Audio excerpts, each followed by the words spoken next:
Hello, you. Glad you can make it. Here, let me take your coat. Yes, it's true that this is my father's castle, but my father is a good man. I know. I've heard the rumors about him too.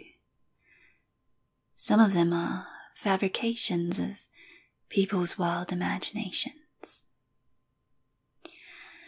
Stories about the impossible and the fantastical. Come on, this way. Well, the citizens do need something to entertain themselves with.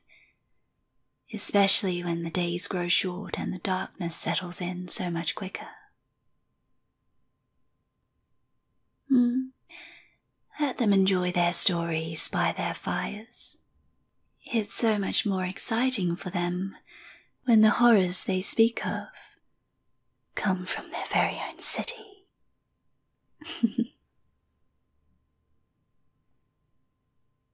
Although I must warn you that not all of them are based on conjecture and imagination.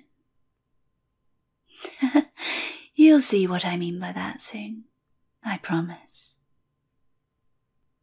I think our relationship has progressed to the point where I can let you in on my little secret. And I do trust that what I tell you will stay here in this castle. You seem like the kind of man who can keep secrets. I hope I'm not wrong about you. If I am, you will not like the consequences. Anyway, this is not the first time you've been here. Yes, you're right. My father is a busy man, but even so, he has become aware of our blossoming romance. I wouldn't be surprised if he's silently watching us now from one of the spy locations. Don't you worry. You'll not be able to see us once we reach my chambers. He has no objections to his daughter bringing home well-studied, intelligent gentlemen such as yourself.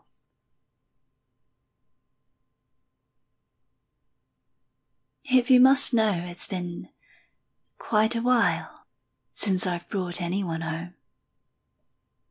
And I hope you might forgive him if he ever questions you about anything. He's just looking out for me. You understand what fathers can be like. And of course, we must protect our own. Come. My chambers are just at the end of that staircase over there. Thank you for helping me with my skirts. Perhaps I should have changed into something a little less formal. Yes, our maids and groundsmen have just spent the past week tidying up the place, so you may notice that a couple of things have changed. A few less cobwebs, a few new pieces of drapery. Selected by yours truly, of course. That one over there is new. Do you like it? I'm not surprised. You are, after all, a man of fine taste.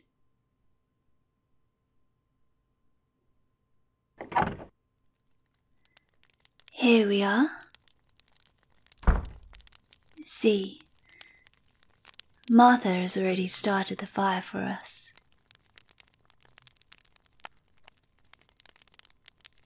Take a seat. You can pick any one you like. Make yourself very comfortable.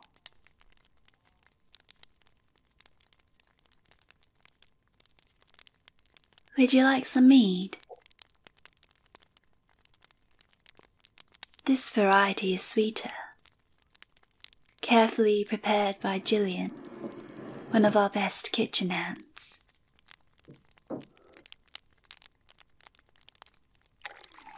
I do have a bit of a sweet tooth, if I must say.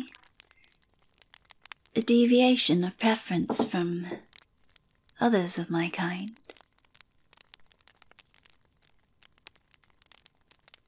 There you go. What do you think? It's a good drink, huh? So, you may be wondering why I invited you over at such a late hour. But something about the expression on your face tells me that you already know, or even suspect, what I am about to say. Instead of fear or puzzlement or confusion, I see an eagerness, a sense of curiosity, and, might I say, excitement and anticipation. You are much smarter than I thought. Let me ask you something.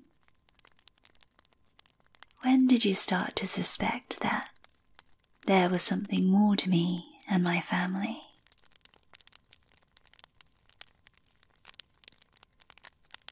You've suspected for a while, huh?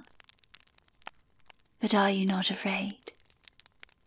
Are you not familiar with the saying, only a fool walks into the fire knowing that they'll get burned? Oh, my darling, I'm just playing with you. There is no fire, and you're not going to get burnt.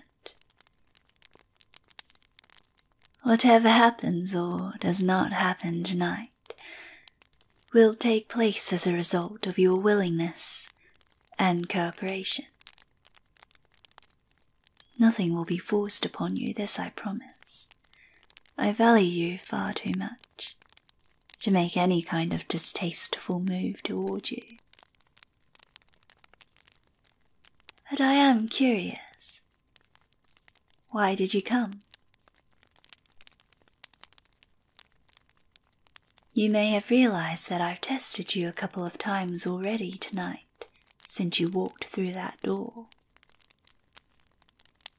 I have made allusions and references that I am not just a normal person, but you have not batted an eyelash or even once become afraid.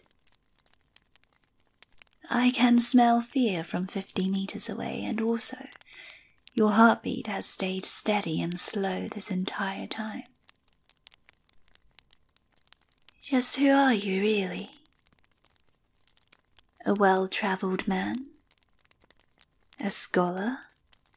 A collector of stories? For some reason I highly doubt that that's all there is to you. But I suppose you'll tell me when you feel the time is right. So, do you want to start? Or do you want me to start talking first? Okay, go ahead.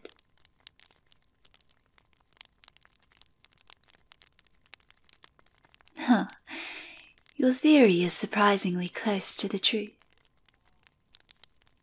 Since you are not afraid, then I suppose I won't beat around the bush.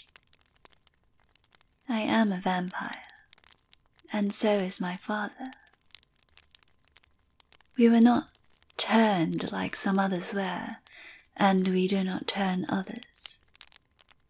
It's simply something that runs in our bloodline. However, each time one of us mates with a human, the vampire blood becomes diluted, and we progressively become less vampire and more human. However, the thirst for blood still arises within us from time to time. We are modern-day vampires, shunned by the full-blooded and hunted by humans, seen as some sort of monster. You could even call us outcasts in a way. We don't really fit into one world or the other, and so it can be a lonely existence. Sunlight does not hurt us. We have reflections, and we are not afraid of garlic.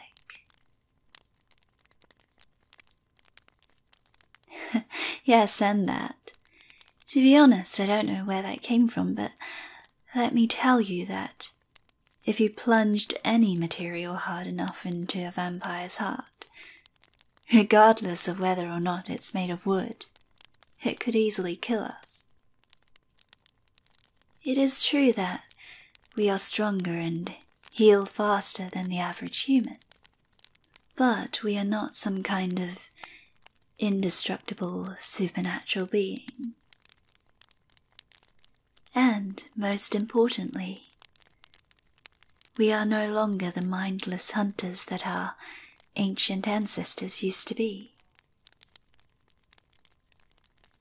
Our kind have assimilated very well into the human world, and in fact many of us have prospered.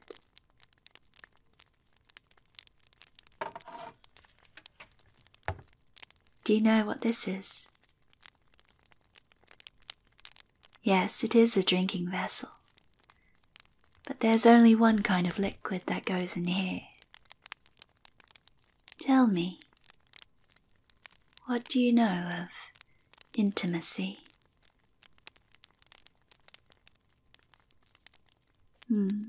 Yes, for some people it is openness.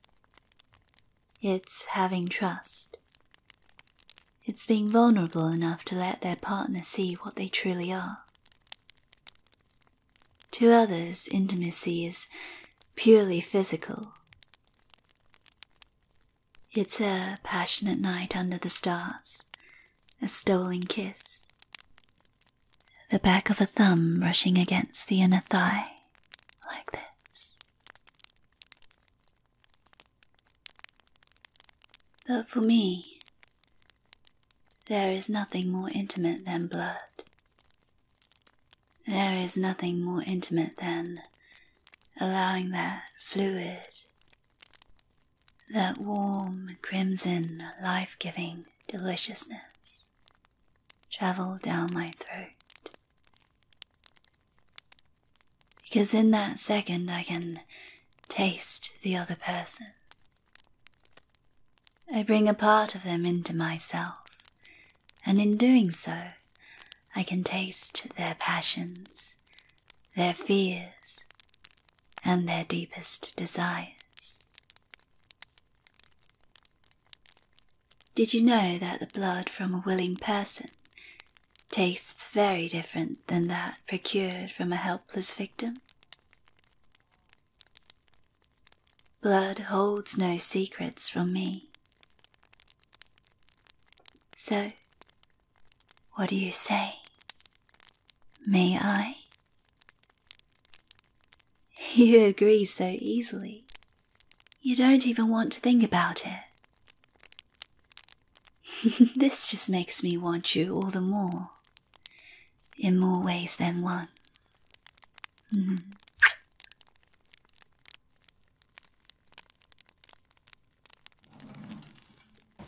These are surgical tools. They came from the hospital. My father has contacts everywhere. Did you think I was going to use my teeth? I don't have retractable fangs, and this is not a stage play. This is real life. Well, I suppose I could use my teeth if you really wanted me to, but the whole process is just so messy. Unfitting for a gentleman like you and a lady like me. This is a scalpel. Let me disinfect it first. It's high-grade alcohol. There. Give me your wrist. There are various areas upon the body where blood can be collected from, but I find that the wrist is most easily accessible, as long as you are someone who wears long sleeves. You wouldn't want to trigger suspicion in those with whom you come in contact with. Now tell me, what is your tolerance for pain like? Very good. Not squeamish, I see. In that case, I'll leave it up to you, on whether you want to look away, or if you wish to watch what I'm doing. I'm just going to make a small incision right here. Bring your wrist over the mouth of the cup, and just tilt your palm toward me a little bit. There we go. I'm going to press on the sides to get the blood to flow a little bit smoother. You don't mind, do you? Yes, so many fantasies.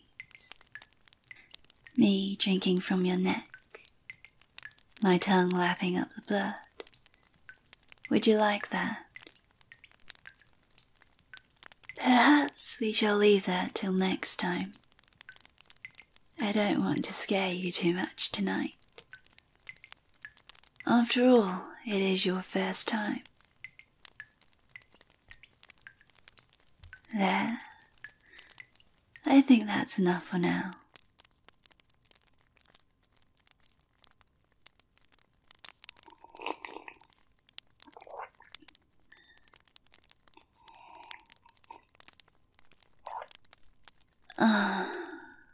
I only have one word for you.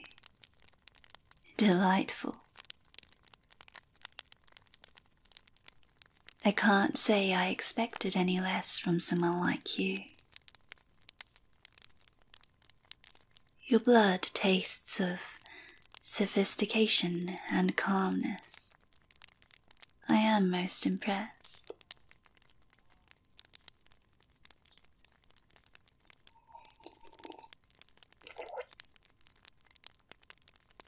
There's not an ounce of fear within you. I think you are a keeper. You look slightly disappointed. Perhaps you were hoping that I would do a little bit more. Well, in that case, give me your arm. I'm just going to put your wrist against my mouth.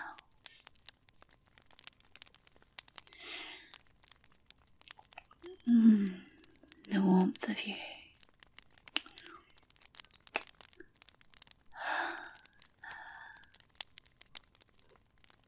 I love the way you caress my face as I take from you. My love, won't you stay a little bit longer?